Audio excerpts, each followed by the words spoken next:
با رجيم من زمان جا اللي توا بي دي جي نتاع تونسير سي المنكبي.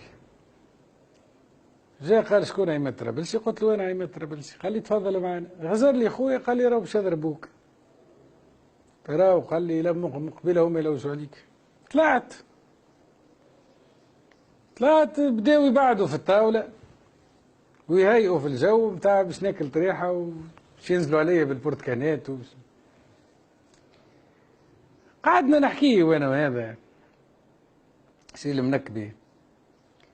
قال لي وانت ودرسون؟ قلت له يا ولدي انا عامل فيها العباد. يا ولدي قلت له دي هي تسلي عني بيش انا عامل في العباد وما عامل في العباد بالكلمه. قال لي تعرف فلان الفلاني؟ قلت له صاحبي. قال لي انت عندك اصحاب؟ انت ما عندك حتى صاحب. كيفاه؟ قلت له ما عندي حتى صاحب. ترى قلت له عندك نمروه انت؟ اطلبوا. كان قال لك راه ماهوش صاحبي ناكر فيا وقتها يعمل الله بالدليل. الحق كلموا السيد هذا قال له راهو رجل مخلق ربي وراهو وليدها وبراس والديك رد بالك عليه وجا ربي يحطه في عينيك. وتقلبت المشامع.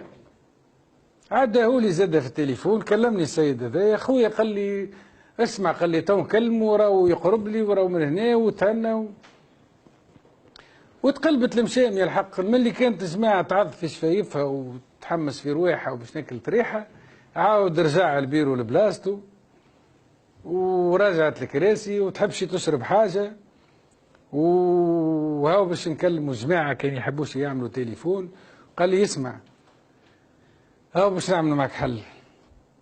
عندك شي طياره تنجموش يدبروا طياره وناخذوا لكم كان سي رشيد عمار وسي الغنوشي عطاو الموافقه برا غادروا تونس.